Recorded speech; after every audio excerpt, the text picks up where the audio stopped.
کی جائے، اس لیے کہ محمد رسول اللہ نے جیسے خبر آخرت کی دی ویسے ہی خبر اپنی نبوت کی اختتام اور تکمیل کی دی۔ تو یہ جو ہے اسلام یا ایمان قانونی، اس کا تعلق ہے اقرار باللسان سے۔ اس کی بنا پر ہم دنیا میں کسی کو مسلمان مانتے ہیں، لیکن ایک ہے تصدیق دل سے۔ سمجھ رہے ہیں بات؟ یہ دل سے تصدیق ہوگی تو حقیقی ایمان ہوگا۔ اگر دل سے تصدیق نہیں ہے، زبان سے تصدیق ہے، تو اسلام تو ہو جائے گا، ایمان نہیں ہوگا۔ بات سمجھ میں آئی؟ تو ایک ایمان کا قانونی درجہ ہے۔ اچھا، دل کی تصدیق کی بات ایسی ہے، ہر شخص سمجھ سکتا ہے، اس کو ہم ویریفائی نہیں کر سکتے۔ آج تک بھی، آج کیا تاریخ ہے؟ 12 دسمبر 1985 تک بھی کوئی آلہ ہمارے پاس ایسا نہیں جس کے ذریعے سے ہم دل میں اسے اتار کر یہ دیکھ لیں کہ ایمان ہے کہ نہیں ہے۔ نہیں ہے نا؟ تو ایمان کی جو دنیا کا ایمان ہے اس میں دل کی بات زیر بحث نہیں آئے گی۔ بات سمجھ رہے ہیں؟ مجبوری ہے ہماری، we can't know it, we can't verify it. ہم نے کسی کے دل میں اتر کر نہیں دیکھا۔ ہو سکتا ہے، دیکھیے، کوئی ہندو، کوئی سکھ پاکستان میں آتا ہے جاسوس کی حیثیت سے، وہ مسلمانوں کی شکل بنائے گا کہ نہیں؟ داڑھی بھی رکھے گا، خوب نماز سیکھ کے آئے گا، خطرہ کرا کے آئے گا، تاکہ کوئی آڑا وقت آئے اور ویریفیکیشن ہونے لگے تو میری آئیڈینٹی جو ہے مسلمان کی تسلیم ہو جائے۔ اور ہو سکتا ہے ہمارے ہاں بارڈر ایریاز میں کوئی امام مسجد بن کے بیٹھا ہوا ہو اور وہ ہندو جاسوس ہو۔ کیا اس کے دل میں ایمان ہے؟ نہیں، وہ بنا ہوا مسلمان ہے، لیکن ہمیں مسلمان ماننا پڑے گا۔ کیوں؟ unless you can prove it otherwise۔ آپ کے پاس کیا ثبوت ہے؟ ثبوت مل جائے گا تو آپ اسے پکڑ کر جیل میں ڈال دیں گے جاسوسی کے جرم میں۔ لیکن یہ کہ جب تک آپ کے پاس کوئی ثبوت نہیں ہے، you will have to accept him as a Muslim۔ اس لیے کہ مسلمان ہونے کے لیے قانونی طور پر ایمان کا تقاضا پورا کرنے کے لیے صرف اقرار باللسان ہے۔ دل کی تصدیق کو اس میں ہم کہیں زیر بحث لا ہی نہیں سکتے، اٹس امپاسبل۔ یہی معاملہ اچھی طریقے سے سمجھ لیجئے۔ ایک شخص عین حالت جنگ میں، آج کل تو خیر دور سے ہوتی ہے ٹھاٹھا، لیکن یہ کہ وہ زمانہ جب کہ حضور کے زمانے میں جہاد ہوتا تھا، قتال ہوتا تھا، دو بدو جنگ ہے، تلوار ہے۔ واقعہ پیش آیا ہے بالفعل حضرت اسامہ ابن زید، جو یوں سمجھیے کہ حضور کے پوتے ہوئے۔ حضرت زید کو حضور نے منہ بولا بیٹا بنایا تھا۔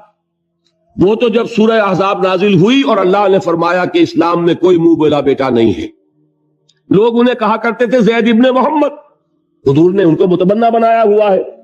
پھر ان کو کہا گیا زید ابن حارثہ، تو ان کے بیٹے ہیں حضرت اسامہ، اور حضور انتہائی محبت کرتے تھے۔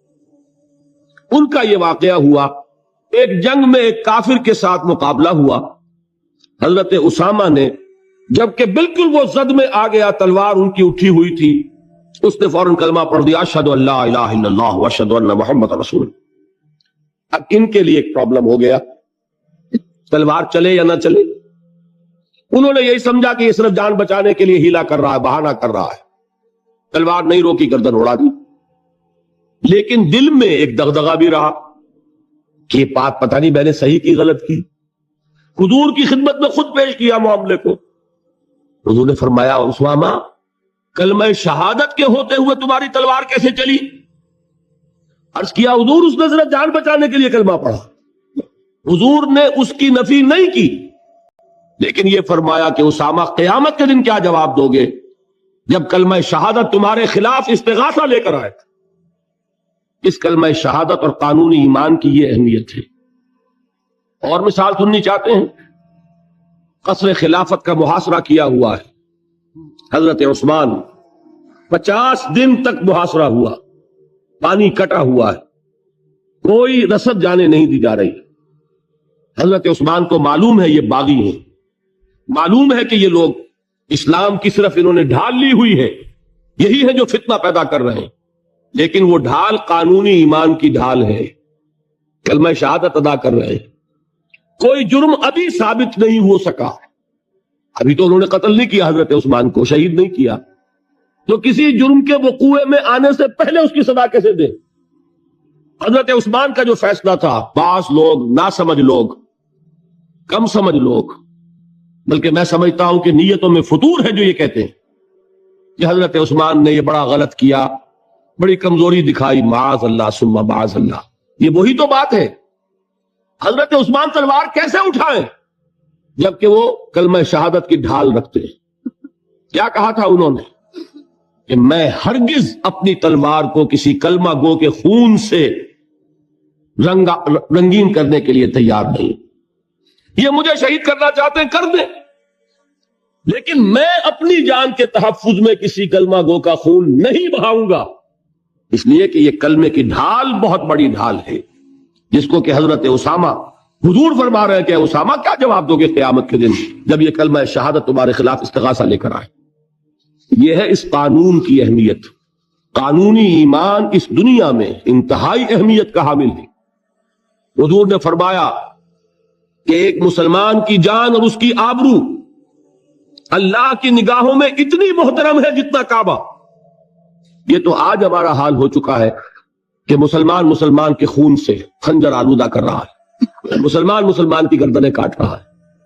ہمارے ہاں بڑی جنگوں کو چھوڑیے جو ہو رہی ہے اس وقت، آپ دیکھیں گے کہ ہمارے ہاں، ہمارے ممالک میں، خاص طور پر پاکستان میں، چند ٹکوں کے لیے انسانی جان لی جا رہی ہے۔ چھوٹے چھوٹے جھگڑے، چند روپے کا جھگڑا ہے اور انسانی جان لے لی گئی، جس کو حضور نے فرمایا کہ اس کا احترام اللہ کی نگاہ میں بالکل اتنا ہے جتنا کعبے کا احترام۔ یہ ہے اس قانونی اسلام کی اہمیت۔ لیکن یہ جان لیجئے اس قانونی ایمان کا عمل دخل صرف اس دنیا تک ہے،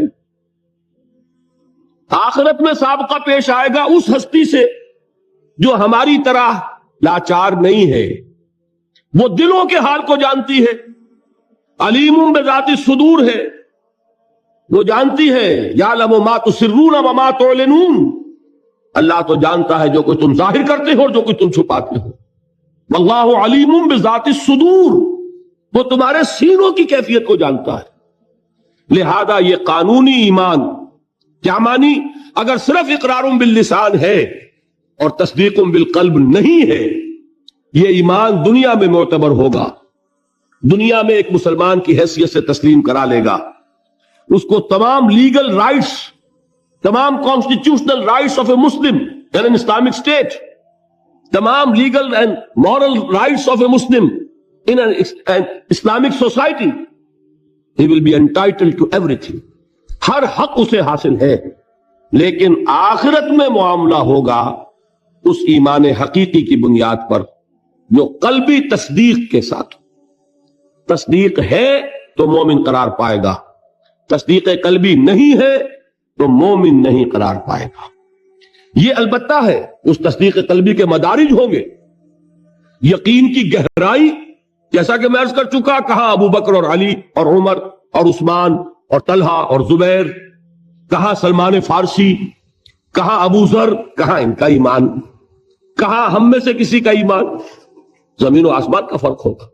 لیکن بیسیکلی تصدیق بالقلب ہوگا تو آخرت میں ایمان جو ہے تسلیم کیا جائے گا، اور اگر تصدیق بالقلب نہیں ہے تو دنیا میں چاہے وہ مسلمانوں کا بڑا لیڈر مانا جاتا ہو، وہ مسلمانوں کا رہنما تسلیم کیا جاتا ہو، یہاں کے سینسس کے رجسٹرز میں اس کا مذہب اسلام